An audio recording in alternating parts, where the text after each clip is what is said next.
Saludos hermanos y hermanas, bienvenidos al estudio de la palabra de Dios, nivel profundizado. El título de nuestro análisis en esta ocasión son las 7 trompetas, un tópico discutido entre los teólogos. Personalmente he hablado con varios de ellos, con varios colegas, estudiantes también profundos de las Escrituras, pero hoy vamos a descubrir cuál es la posición apoyada y aprobada por la Biblia y por el espíritu de profecía, es decir, por Dios.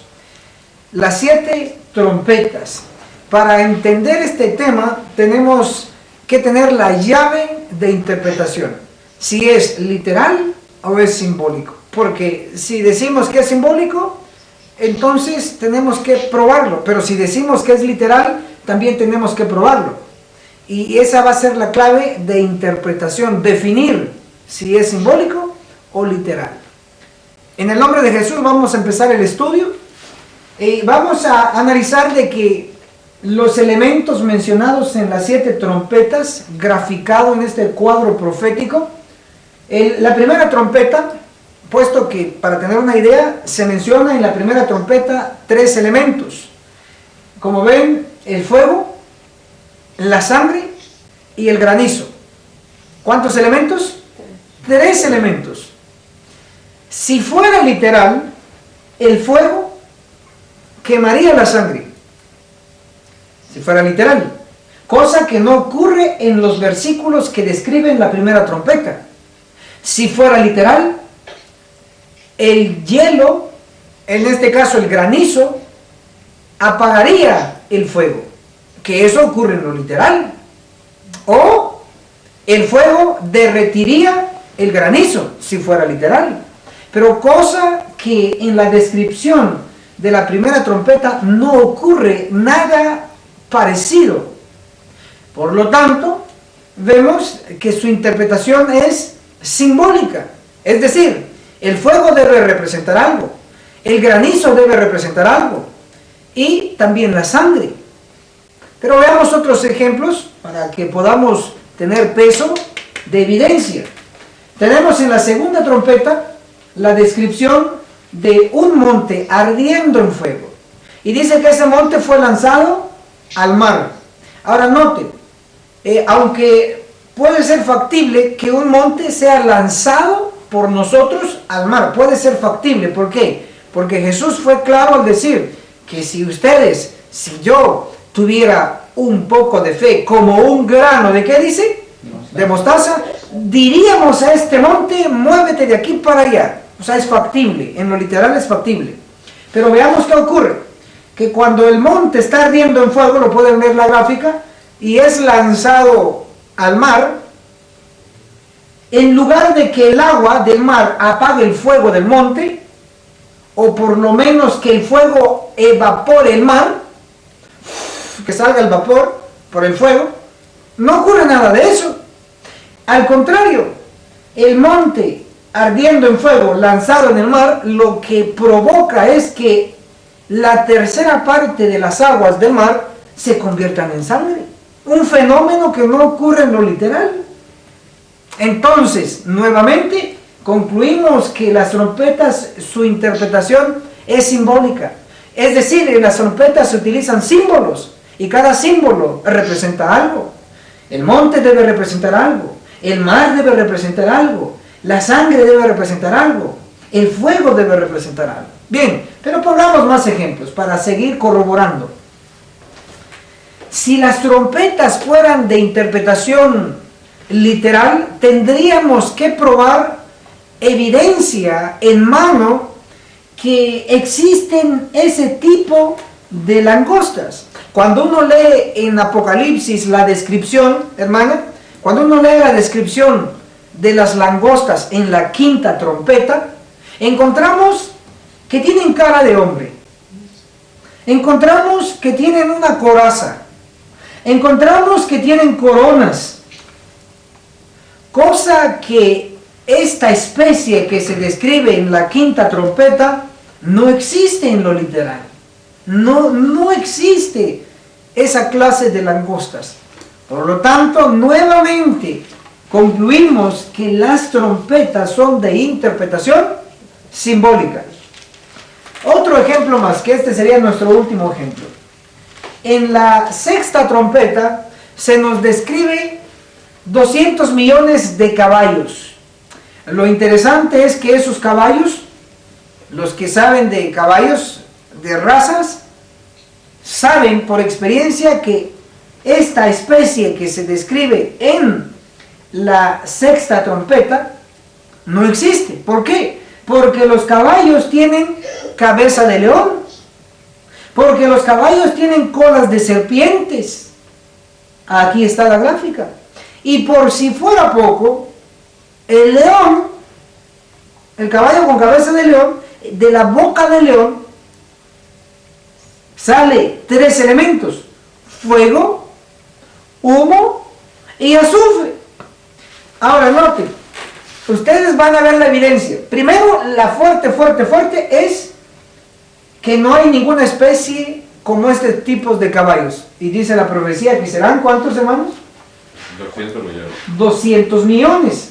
Ahora, cuando uno analiza Apocalipsis capítulo 12, ¿oído esto? Tenemos una mujer vestida del sol y tenemos a un dragón. Y todos sabemos y estamos de acuerdo que esto es simbólico, que esto no es literal. La mujer representa a la iglesia y el dragón representa a Satanás. Ahora noten, en un dragón es más común que pensemos que un dragón que tira fuego, humo. Es más factible pensar que es un dragón el que produce el fuego y el humo. Pero encontramos que un león en lo literal sí ruge el león, pero no saca fuego ni humo, mucho menos azufre. Por lo tanto, muy claro queda que estos caballos en la sexta trompeta no son literales, sino que son simbólicos. Por todas estas razones bíblicas y lógicas, concluimos que la interpretación de las 7 trompetas es simbólica. Ahora entonces ya tenemos la llave, o sea, la puerta ya está, pero ahora tenemos la llave para abrirla. Y cuando abrimos esa puerta, lo que encontramos es la verdad que nos ocultan o nos encierran cada una de las 7 trompetas. Empezamos entonces analizando la primera trompeta, sabiendo que es simbólica. Entonces, vamos a leer Apocalipsis, por favor, el capítulo 8, ahí es donde tenemos nuestro punto. Apocalipsis capítulo 8, el versículo 6 y el versículo 7. Vamos a dar unos segundos para que localicen. Apocalipsis 8, el verso 6 y el verso 7. Dice así la palabra del Señor. Hay una cosa que si me dejas hacer un inciso. Claro, por favor. Porque no entendía bien. Empezando el capítulo 8 dice: cuando abrió el séptimo sello, se hizo silencio en el cielo como por media hora. Ajá. Luego vi los 7 ángeles que estaban de pie ante Dios y se les dieron 7 trompetas. Sí. Aquí uno entendería que las 7 trompetas se las dan el séptimo sello. Ok, uno entendería, ¿cierto? Entendería, o sea, que Ok. no vienen desde el principio. Es como En si la vienen- lectura superficial entenderíamos eso. Efectivamente estaríamos de acuerdo. Sin embargo, en el análisis final son totalmente 2 temas diferentes. Los 7 sellos, el cual también, gracias al Señor, nos ha dado luz. Tenemos los 7 sellos. El primer sello, caballo blanco con su jinete y un arco. El segundo sello, caballo rojo con su jinete y una espada. El tercer sello, un caballo negro y su jinete con balanza. El cuarto sello con un gran título en su jinete de muerte y el sepulcro tras de él, etcétera, etcétera, etcétera. Lo que quiero decir es que la idea que el Espíritu Santo a través de Juan el Revelador nos escribió en Apocalipsis capítulo 8 es que primero deben de ocurrir los 7 sellos y después las 7 trompetas. Pero en el análisis final tienen que entender esta parte. Cada sello es un mensaje. Oigan lo que estoy diciendo. Cada sello, ¿qué es? Es un mensaje. Y cada trompeta es una destrucción. Es decir, que el Señor primero nos manda un mensaje. Si lo aceptamos, pues qué bueno, enhorabuena para nosotros. Pero si lo rechazamos, es rechazar al Espíritu Santo y el resultado final es destrucción. Entonces, primero Dios envía un mensaje, si se rechaza, destrucción. Eso es lo que nos enseñan tanto los 7 sellos y en este caso nuestro análisis, las 7 trompetas. Entonces vamos a proseguir. Si en algún momento tenemos oportunidad, explicaremos más a profundidad ese detalle. Pero hoy queremos ver los elementos de cada trompeta. Empecemos entonces con la primera trompeta. Apocalipsis, capítulo 8, versículo 6. Dice: y los 7 ángeles que tenían las 7 trompetas se dispusieron a tocarlas. Versículo 7. El primer ángel tocó la trompeta y hubo granizo, número 1, fuego mezclado con sangre. Tenemos ahí los 3 elementos. Y fueron lanzados a la tierra y se quemó la tercera parte de la tierra, la tercera parte de los árboles y toda la hierba verde. Entonces, tenemos los 3 elementos, tenemos que ir descifrándolos. Tenemos el primer elemento, allí el granizo, luego el fuego y luego la sangre. Para entender bien esta sección, que cada trompeta simboliza destrucción, vamos a hacer un breve paralelismo entre las 7 trompetas y las 7 plagas, que fue nuestro tema anterior. Por ejemplo, dice que el fuego, el granizo y la sangre, ¿a dónde fueron lanzados? A la tierra. A la tierra, muy importante. Ahora vamos a ver la primera plaga, donde es lanzada o donde es derramada. Apocalipsis, el capítulo 16, el versículo 2. Apocalipsis 16, 2 dice: el primero fue, hablando de un ángel, y derramó su copa, la de la plaga, sobre la tierra. Y vino una úlcera maligna y pestilencia sobre los hombres que tenían la marca de la bestia y adoraban su imagen. Notamos entonces que la primera trompeta, tanto el fuego, el granizo, la sangre, los 3 elementos mezclados, fueron lanzados ¿a dónde? A la tierra. Pero en la primera plaga, la copa, su contenido de la primera plaga, es derramada también ¿en dónde? En la tierra. ¿Ven un paralelismo entre las 7 trompetas y las 7 plagas? Sí lo hay, por ejemplo, con la primera trompeta, que el elemento de conexión es la tierra. Ahora, ¿por qué Dios hace ese cierto paralelismo? Porque las plagas son destructivas y las trompetas también lo son. Veamos otro ejemplo. Veamos otro ejemplo. Vamos a ir a Apocalipsis, capítulo 8. Apocalipsis, capítulo 8. Y vamos a leer la quinta trompeta. La quinta trompeta. Bueno, el capítulo 9, porque ahí está la quinta trompeta, capítulo 9, vamos a leer el versículo 1 y especialmente nos vamos a centrar en el 2. Apocalipsis 9, versículo 1 y versículo 2. Dice: el quinto ángel tocó la trompeta y vi una estrella que cayó del cielo a la tierra y se le dio la llave del pozo del abismo. Está hablando de la quinta trompeta. Versículo 2. Y cuando él abrió el pozo del abismo, subió una humareda como el humo de un gran horno que oscureció, así dice su versión, que oscureció el sol y el aire. Entonces, en la quinta trompeta, cuando se abre el pozo del abismo, sale humo, y ese humo, ¿qué hace con el sol? Aquí está el sol. ¿Qué es lo que hace? Oscurece. Y como lo oscurece, ¿qué hubo entonces? Tinieblas. Hubo tinieblas. Entonces, en la quinta trompeta, ¿qué es lo que hubo? Tinieblas. Ahora vamos a ver qué ocurre en la quinta plaga. Solo estoy colocando ejemplos y lo estoy tratando de hacer breve para desarrollar el tema. Apocalipsis capítulo 16, hablando de la quinta plaga, dice 16 el verso 10: el quinto ángel derramó su copa sobre el trono de la bestia, y su reino se volvió, ¿cómo dice su versión?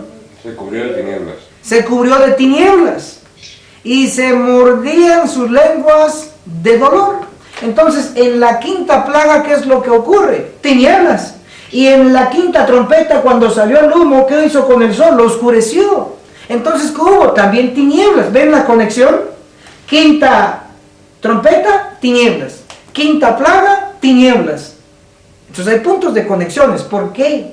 Porque la naturaleza de las trompetas es destructiva y la naturaleza de las plagas es también destructiva. Un último ejemplo en este paralelismo. Vamos ahora a la sexta trompeta en el paralelismo. Por favor, ¿alguien me puede leer fuerte aquí, si tienen aquí fuerte, Apocalipsis capítulo 9, el versículo 14, hablando de la sexta trompeta?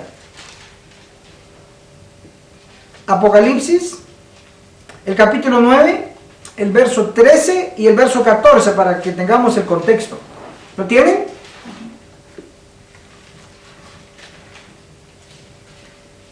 Ok, lo voy a leer entonces aquí. Apocalipsis 9, verso 13 dice: el sexto ángel tocó la trompeta, y oí una voz que salía de los cuatro cuernos del altar de oro que está ante Dios.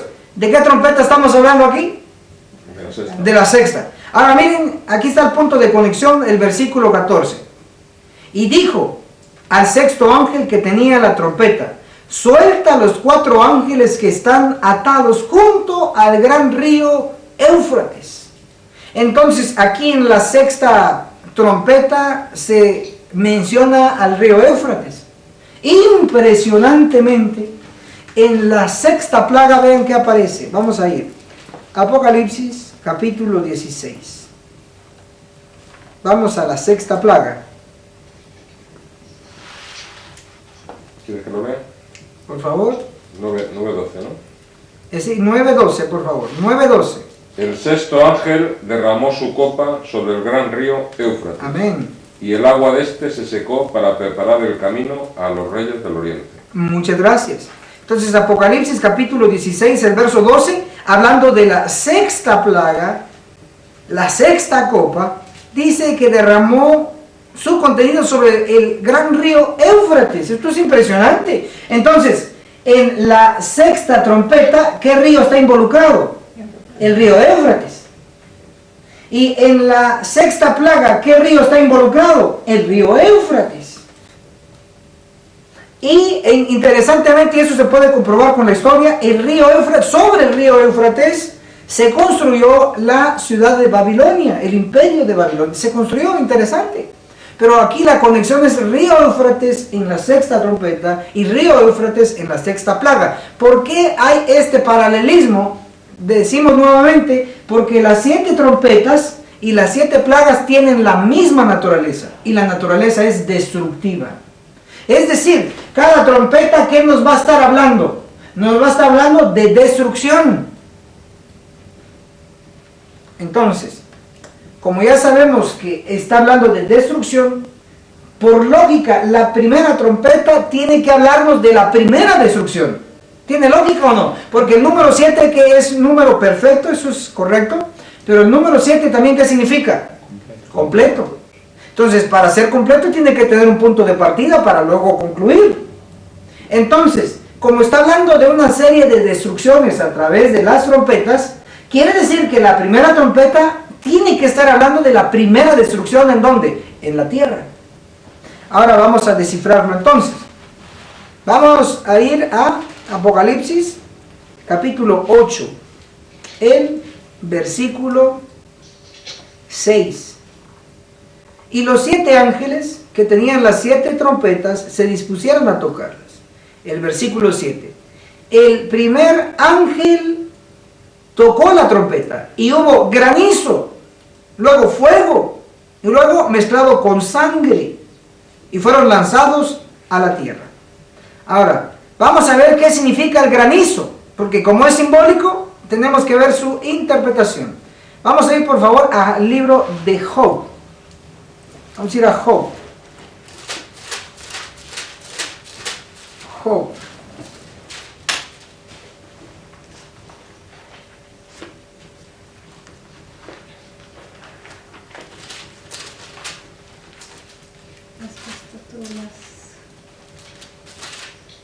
Job, el capítulo 38, el versículo 22 y el versículo 23. Repito esta cita muy importante. Job 38, versos 22 y 23. Dice: ¿has entrado en los depósitos de la nieve? Debo de resaltar que nieve es agua, pero congelada. Verso 23. Bueno, el 22, la última parte. ¿Has visto los almacenes del granizo? ¿Sí dice así sus versiones? Sí. Menciona nieve y granizo. Y granizo también es agua congelada. Verso 23. Que tengo reservados para el tiempo de angustia, para el día de la guerra y de la batalla. Entonces, según este texto que estamos leyendo en el verso 22 y el verso 23, eso está reservado para el tiempo de, ¿qué dice? De la angustia, para el tiempo de la destrucción. Ahora, lo interesante es que el granizo es agua congelada. Y el granizo es símbolo de destrucción. Pregunta: ¿cuál fue la primera destrucción en la tierra? ¿A través de qué? Del agua. A través del agua. Entonces, ¿de qué estamos hablando? Del diluvio. El granizo aquí es símbolo del agua que se utilizó ¿en dónde? En el diluvio. Interesante. Ahí está la primera destrucción. Fue con el diluvio. Ahora ya identificamos la primera destrucción, pero ¿qué son los otros elementos? Porque también está el elemento fuego.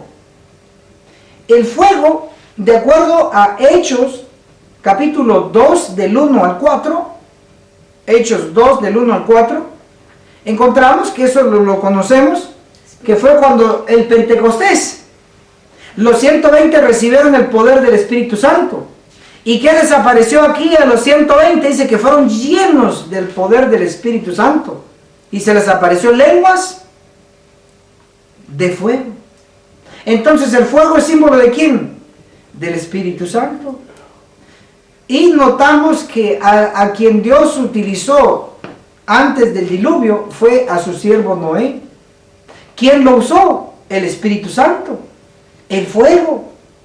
Ahora, sangre. ¿Qué es sangre? ¿Qué dice Levíticos? Ustedes lo conocen. Representa, dice que la vida está en la sangre. Entonces, ¿qué representa en el simbolismo la sangre? Representa vida. Ahora, lo interesante es de que los que aceptaron el mensaje de Noé se convirtieron en sangre, es decir, vida. Y los que rechazaron el mensaje de Noé, pues el granizo les tocó, agua destructiva, en este caso el diluvio. ¡Qué perfección! Resumido en 3 elementos: granizo, fuego y sangre. Fueron mezclados y lanzados a la tierra. Que serían 2 partes: sangre, los 7 que entraron con Noé, y los que murieron, ¿no? Si queremos ir a ciencia cierta, sería lo que describe la epístola de Pedro, que lo leemos para ver el número exacto. Vamos a ir a una de las epístolas de Pedro, por favor, aquí en el Nuevo Testamento, y lo tenemos en Primera de Pedro, el capítulo 3, el versículo 20 y 21. Dice que en otro tiempo fueron desobedientes cuando en los días de Noé la paciencia de Dios esperaba mientras se construía el arca. En ella pocos, solo 8 personas fueron salvadas del agua. El verso 21, y esa agua simboliza el bautismo que ahora os salva, no quitando las impurezas del cuerpo, sino pidiendo a Dios una buena conciencia por la resurrección de Jesucristo. Según el texto del verso 20, ¿cuántos son los que fueron rescatados de las aguas? 8. Entonces, ¿a cuántas personas representa la sangre? Pero luego decía 8 vivos, pero habría gente que conocería el mensaje, aceptaría al Señor, pero en ese momento moriría a lo mejor de muerte natural. Eso es buena observación. Podemos mencionar a Matusalén. Matusalén murió exactamente en el año del diluvio y de hecho ayudó a predicar. Si el nombre de Matusalén significa tu muerte traeré el juicio. Ahí está. ¿Y qué juicio trajo? El diluvio, que en este simbolismo, el granizo. ¡Qué perfección! Dios es maravilloso en sintetizar un mensaje poderoso en estos elementos. Bien, hasta aquí entonces ya descubrimos, comprobamos que en la primera trompeta sus elementos representan la destrucción que hubo en la tierra por el diluvio. Los que se salvaron, enhorabuena, y los que se perdieron, mal por ellos. Ahora vamos a la segunda trompeta. Vamos a ir a Apocalipsis capítulo 8 nuevamente. Vamos a leer el versículo 8. Te queda explicar la hierba, ¿no? Sí. Y la parte de los árboles. ¿La de la primera trompeta? Sí. Ok.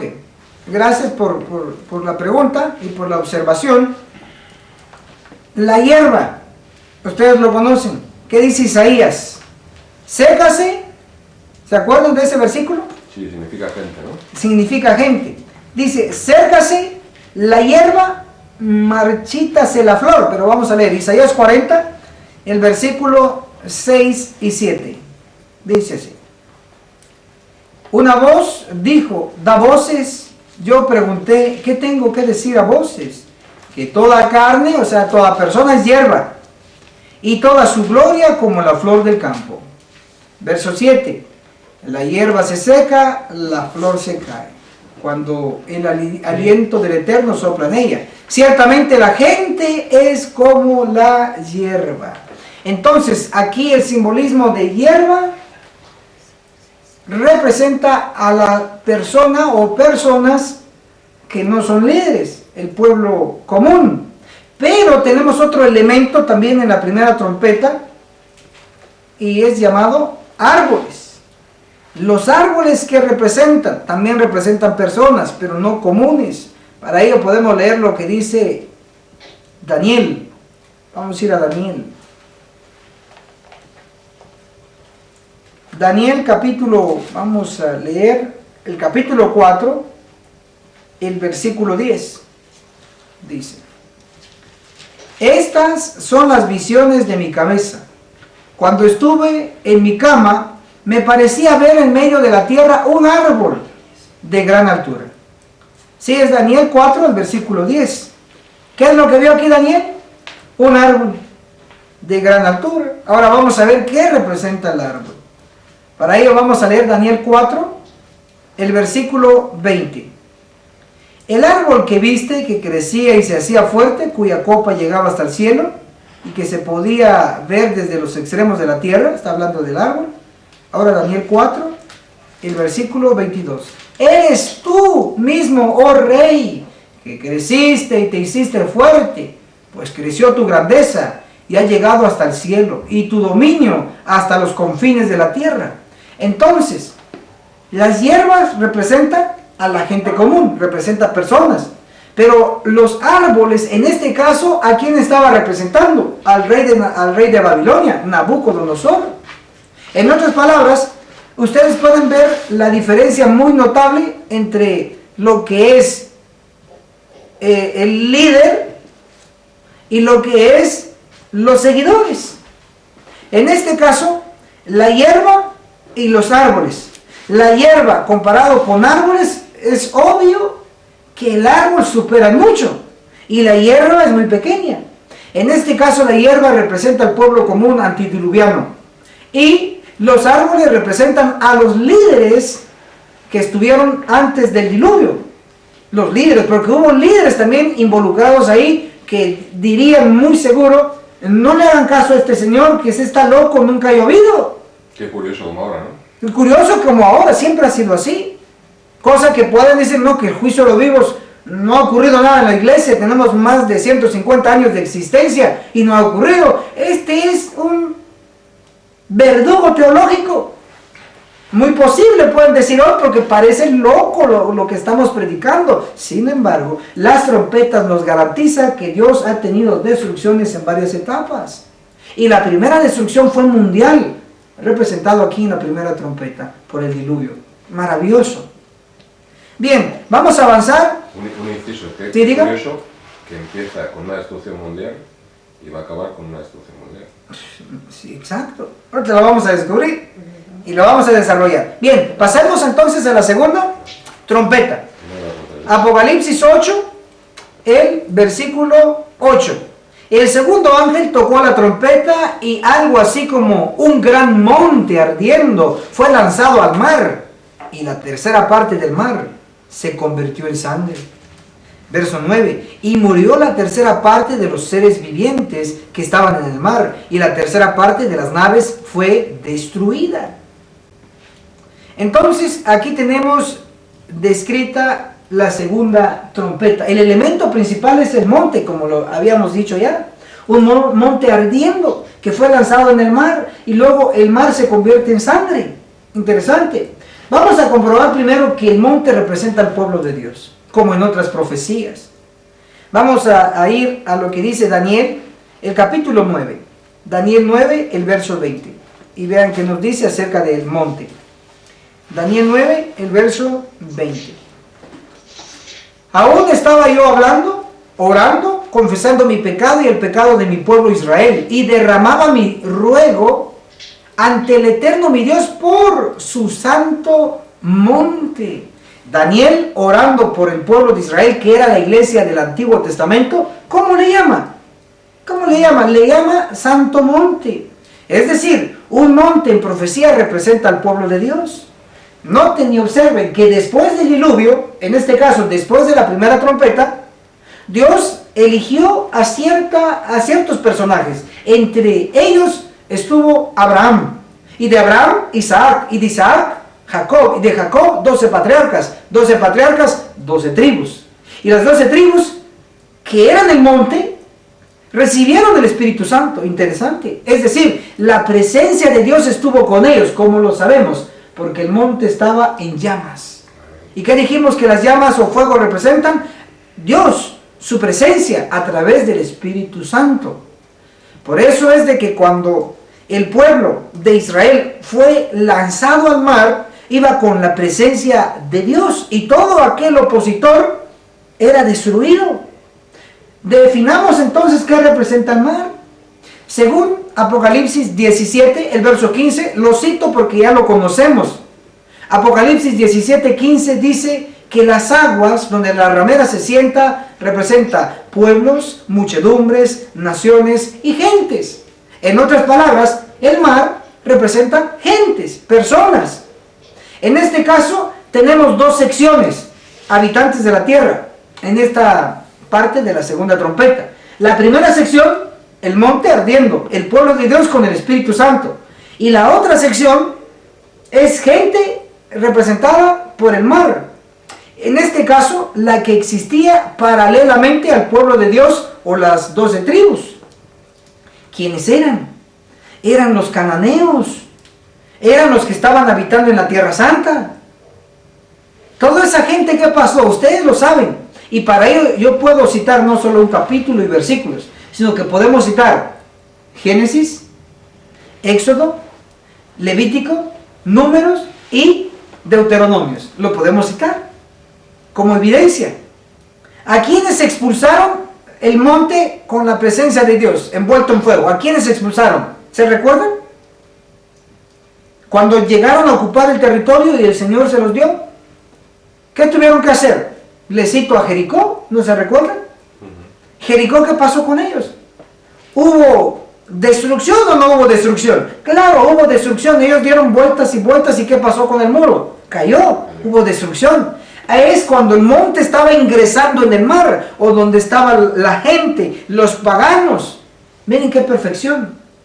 Lo interesante es, ¿todos fueron destruidos que habitaban en la Tierra Santa? ¿Fueron todos destruidos? No. Hubo gente que se alió o se unió con el monte. Y los que se unieron con el monte se unieron con el pueblo de Dios. y cuando se unieron con el pueblo de Dios y se rigieron a las leyes de Dios, ellos se convirtieron en sangre. Interesantemente que dice que cuando cayó el monte, parte de las aguas se convirtió en ¿qué? En sangre, como lo podemos ver aquí. En salvos. Esos son los salvos de paganos que se unieron con los israelitas. Impresionante. Pero los demás, ¿qué ocurrió con ellos? Dice que los navíos, y alcanzan a ver aquí como barquitos, los navíos, los transportes por agua, ¿qué es lo que lleva el transporte el que va por el mar? Gente. Gente. Igual que los carros de Zacarías 6, ¿qué es lo que transporta? Gente. Entonces, ¿qué representan los carros de Zacarías el capítulo 6? ¿Se recuerdan? Iglesia, ¿no? La iglesia. Y eso lo tenemos respaldado en la Biblia.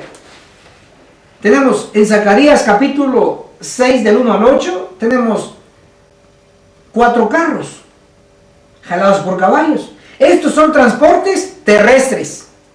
Interesante. Y estos transportes terrestres lo que transportan es gente. Y eso se puede comprobar con Isaías capítulo 66, el versículo 20. Dice, y traerán a todos vuestros hermanos en carros. Entonces, ¿qué va a trasladar? Carros. Personas en el carro. ¿Se acuerdan del etíope? El negrito. Cuando llegó Felipe, ¿dónde estaba el etíope? En un carro como este. Transportando ¿qué? Gente. Entonces. Pero su carro era físico, este es simbólico. Eso sí, es la diferencia. Pero vamos al punto de que en el simbolismo, ¿qué representa un carro? Un transporte. Sí. En este caso, en Zacarías capítulo 6, ¿qué representan los carros? Representan las iglesias, jalados por los caballos, jalados por los líderes, que justo así está ocurriendo hoy. Los barcos aquí, como son simbólicos también. ¿Qué representan entonces? Es un medio de transporte, exacto, como son simbólicos. Iglesias, ¿no? Tenemos aquí medios de transportes, barcos, solo que en el mar, en el viejo mundo, en la Tierra Santa. Entonces, así como los carros representan la iglesia que traslada gente, de igual manera aquí los navíos o barcos representan iglesias. Ahora lo interesante es qué suerte les iba a tocar. Por ejemplo, los carros de Zacarías 6, la suerte es que iban a ser guiados por diferentes direcciones, unos al norte, otros al sur y otros a recorrer la tierra. Esa era la suerte. Pero ¿cuál era la suerte o el análisis final o la conclusión de estos transportes? En este caso los navíos, según el texto de Apocalipsis. ¿Qué les iba a ocurrir? Iban a ser destruidos. Iban a ser destruidos, lo vamos a corroborar. Apocalipsis capítulo 8. Fuego, quemado. Ajá. Apocalipsis capítulo 8, el verso 9 dice, y murió la tercera parte de los seres vivientes que estaban en el mar, y la tercera parte de las naves, dice, fue destruida. Exactamente eso fue lo que ocurrió, y lo registra Deuteronomios, el capítulo 12, del verso 2 al verso 3. Deuteronomios 12, del 2 al 3. ¿Y qué es lo que nos dice ahí? Que hubo destrucción de templos. Deuteronomios, por favor. Vamos a leerlo. El capítulo 12. Pero leo. Por favor. Destruiréis enteramente todos los lugares donde las naciones que vosotros heredaréis sirvieron a sus dioses, sobre los montes altos, sobre los collados y bajo todo árbol frondoso. Derribaréis sus altares, quebraréis sus estatuas, quemaréis sus imágenes de Asera, destruiréis las esculturas de sus dioses y borraréis su nombre de aquel lugar. Amén, muchas gracias. Entonces lo que notamos es de que los navíos iban a ser destruidos según el simbolismo y se cumplió en lo literal, destruyendo los lugares donde hacían sus cultos a los dioses paganos. Me ha venido a la cabeza lo de Asera, destruiréis sus imágenes de Asera, y ahora mismo se están poniendo las imágenes de Asera en los púlpitos adventistas, con el árbol de Navidad. Exactamente, de Asera. Asera es el árbol de Navidad.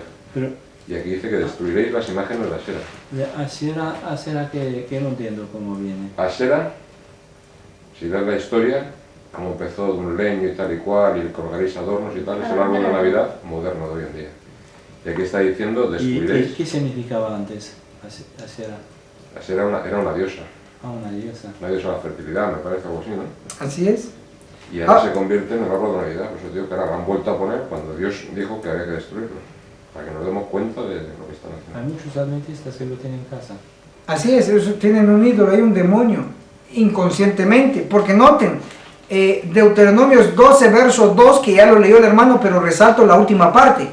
Y debajo de todo árbol frondoso. O sea, los paganos usaban los árboles como idolatría, como algo de fertilidad, pero dice debajo de todo árbol frondoso. ¿No les recuerda algo? Los nacimientos que colocan ahí, Los regalos, debajo, los regalos, todo eso tenía que ser destruido. Y efectivamente, todos estos centros idolátricos, llámese templos de los paganos, estaban representados en el simbolismo bajo los navíos o barcos, que según el simbolismo debían ser destruidos, y fueron destruidos. Así fue, así ocurrió. Entonces hasta aquí vemos que básicamente la segunda destrucción o la segunda trompeta habla de la destrucción de los paganos cuando ingresó el pueblo de Dios en la Tierra Santa. Impresionante. Ahora pasamos ahora a la tercera trompeta.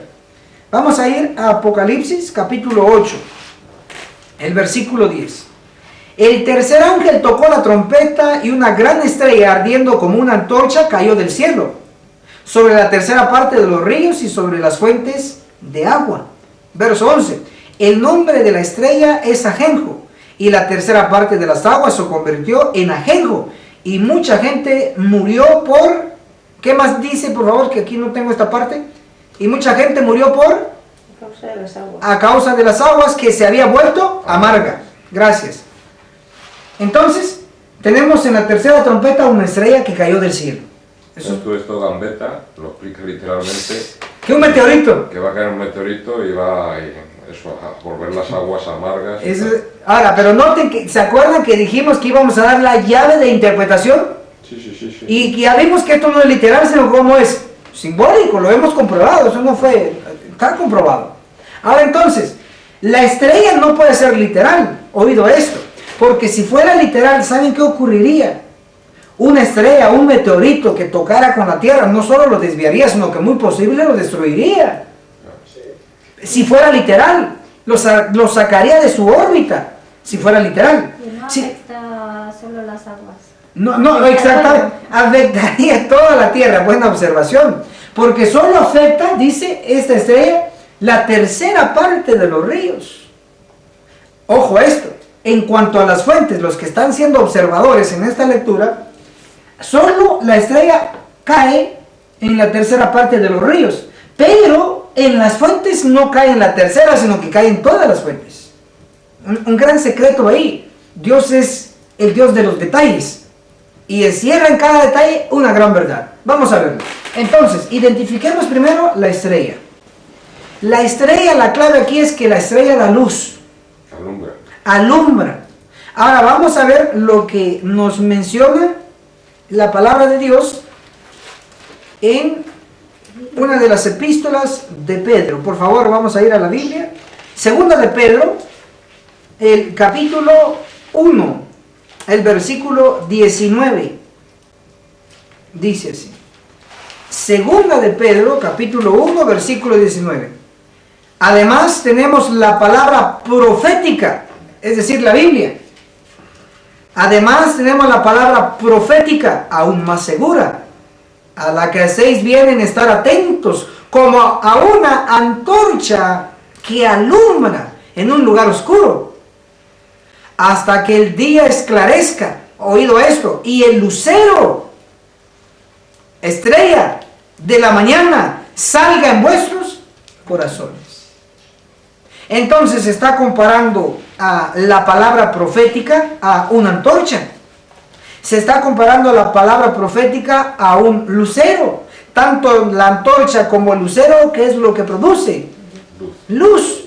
Entonces, ¿qué es lo que representa la estrella de la tercera trompeta? La palabra de Dios, la Biblia. Y por si fuera poco, el salmista David lo sabía. Vamos a leerlo, aunque lo sabemos. Salmo 119, el verso 105.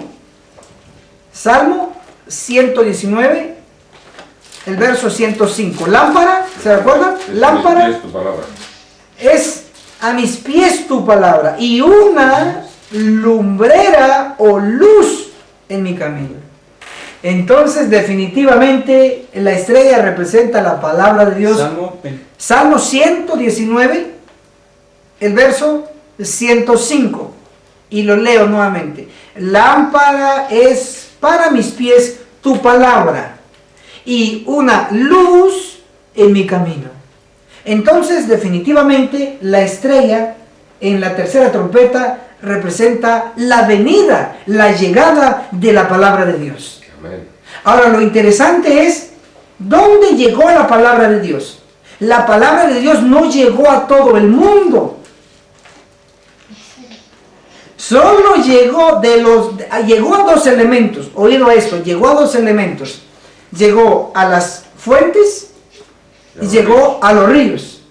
Si descubrimos que representan agua y las fuentes, y en este caso ríos, sabremos que hay dos clases de personas. En este caso... Aquí no habla del mar.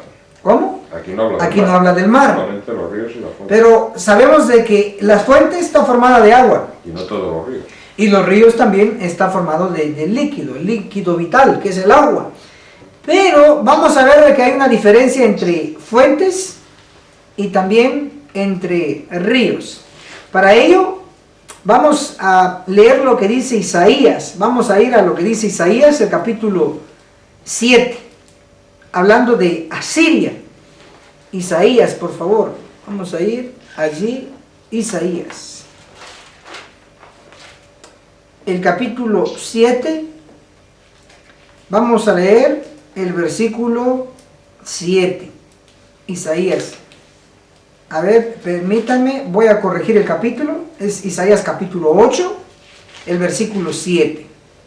Dice así: el Señor hace subir contra ellos las impetuosas y muchas aguas. Mi versión dice de los ríos. ¿Y su versión? De aquí, por tanto, que el Señor hace subir sobre ellos aguas de ríos, impetuosas y Ríos. abundantes. ¿Estamos? Porque dice que en la tercera trompeta, ¿dónde cae la estrella? En la tercera parte de los ríos. Pero miren qué dice aquí, pues. Isaías 8, dijimos, verso 7. El Señor hace subir contra ellos las impetuosas y muchas aguas de ríos, a saber, al rey de Asiria, con todo su poder, quien desbordará todos sus ríos e invadirá todas sus riberas. ¿Con qué se están comparando los ríos? En este caso con Asiria. ¿Y quién era Asiria? Era una nación donde había gente, personas. Pero Asiria, hermanos, era nación cristiana, o sea, del pueblo de Dios, o pagana. Era pagana. Entonces, ¿qué representan los ríos? ¿Los cristianos, el pueblo de Dios, o quiénes?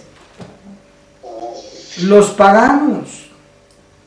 Ahora vamos a ir a otra parte. Vamos a ver lo que representan las fuentes de agua, según Apocalipsis 8, el versículo 10. Vamos a ir a Deuteronomios, por favor. Vamos a dirigirnos ahí al capítulo 33. Deuteronomios, ahí en el Pentateuco,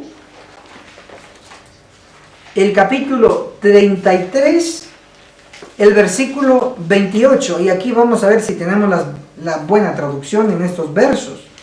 Deuteronomio 33, 28 dice: Israel habitará confiado, solo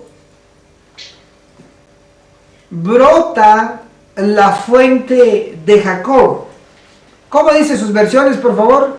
Dice, solo corroboremos. Israel habitará confiado, la fuente de Jacob habitará sola en tierra de grano y de vino, hasta sus cielos destilarán rocío. Ok, gracias. ¿Alguna versión que varía por ahí? En lugar de decir la fuente, digan las fuentes. ¿O estamos bien así? ¿Es lo mismo? Ok, está corroborado entonces. A Israel se le está comparando con una fuente. Fuente. Ahora noten pues, aquí está la clave. Hermanos y hermanas, Israel puede ser el nombre de una persona y de todo un pueblo. ¿Estamos de acuerdo? Porque Jacob, que era una persona, cambió a su nombre. Israel puede ser una persona, pero también Israel puede ser nombre de todo el pueblo, que eran 12 tribus. ¿Estamos de acuerdo? También puede ser. Cabe la posibilidad de los dos lados. Pero voy a demostrar que aquí este Israel no es el Jacob, la una persona, o el único personaje, sino que aquí Israel es el nombre de todo el pueblo. Vean cómo lo vamos a Eso hacer. hizo una fuente. Entonces, Una fuente, pero hablando de todo el pueblo, no de una persona. Pero lo voy a comprobar.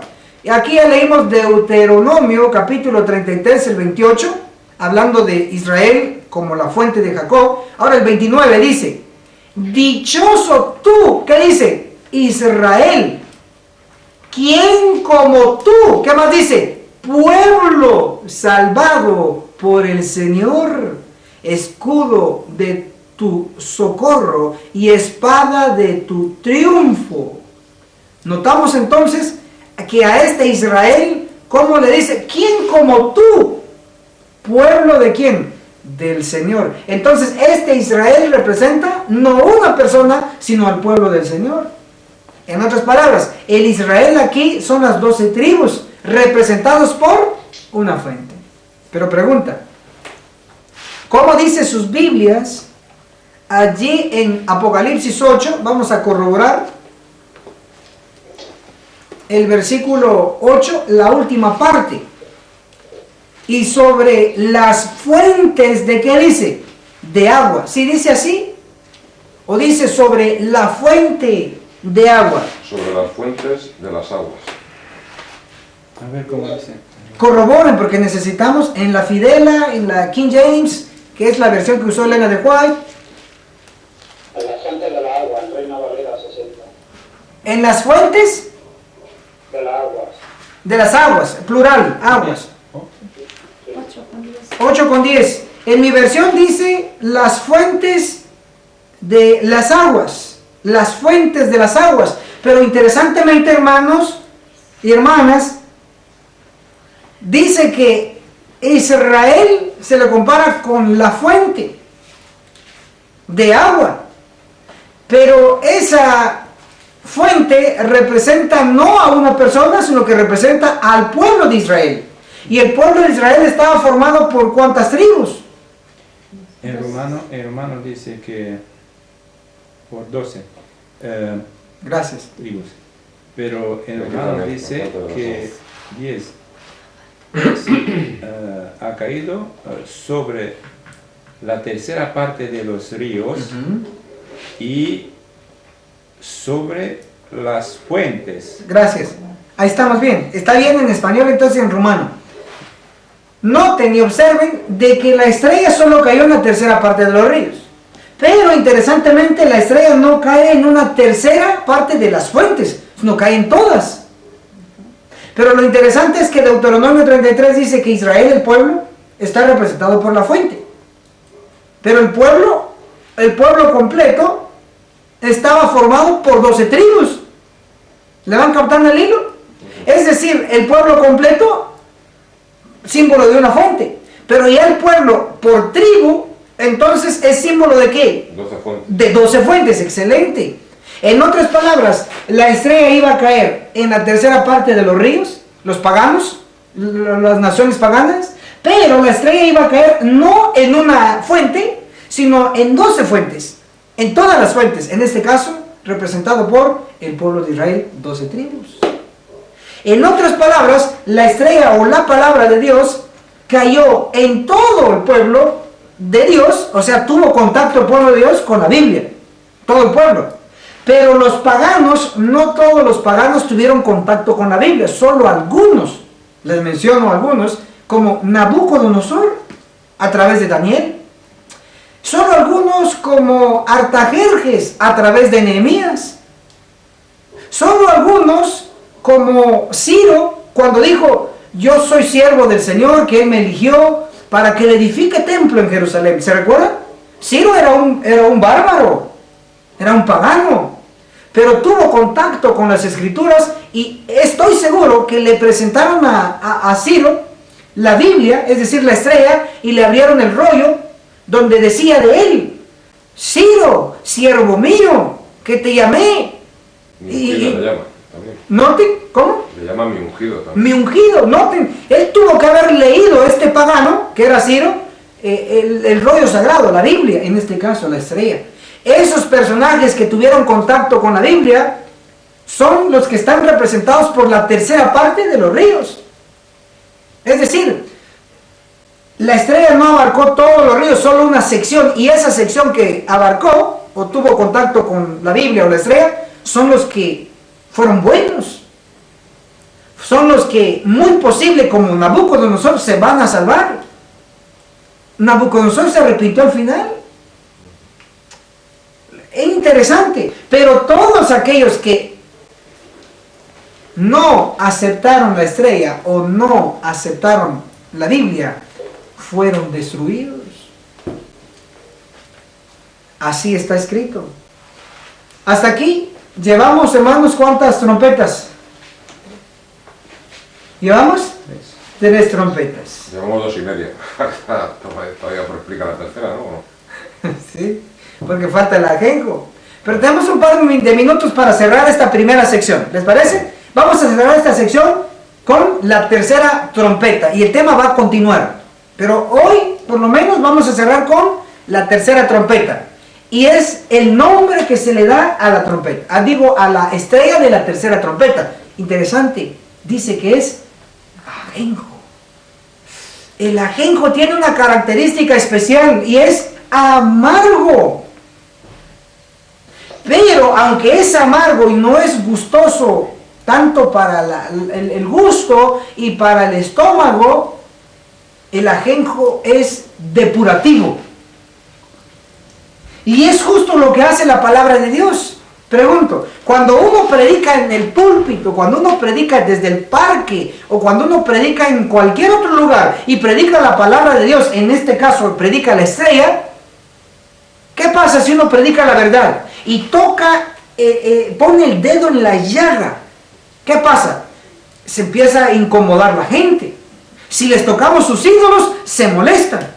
Si le tocamos la Virgen María, se molestan. Si les tocamos a Bullón, se molestan. Y así podríamos nombrar otros elementos o un tipo de pecado que se esté practicando. Si los tocamos, se molestan. Porque la estrella, su nombre es ajenjo, no gusta. Pero aquellos que, aunque se molesten y saben que no es tan agradable que le digan sus verdades, si aceptan la verdad, se purifican, porque el ajenjo no solo es amargo, sino que es depurativo. Purifica, ¿sí, hermana? ¿Puedes hacer una diferencia entre estrella esta grande y las estrellas del Apocalipsis 1? Apocalipsis, ok, gracias, está muy bien. Sí, cuando me imagino que usted, cuando dice Apocalipsis 1, se está refiriendo a las 7 estrellas que tiene el testigo fiel, ¿cierto? Sí. Brevemente vamos a ver si lo encontramos acá. Dice, acá está, tenemos al testigo fiel, Apocalipsis del 1 al 3, especialmente el capítulo 1, se describe al Hijo del Hombre con 7 estrellas en las manos. Esto es totalmente diferente. Primero porque su número es 7 y esta solo es una. Y esta cae, dice, del cielo. Y estas 7 no caen del cielo, solo están en la mano del Señor. Así, en resumen, estas 7 estrellas representan a los ángeles de cada iglesia. Aquí pueden ver la gráfica. 1, 2, 3, 4, 5, 6, 7. 7 ángeles, 7 estrellas.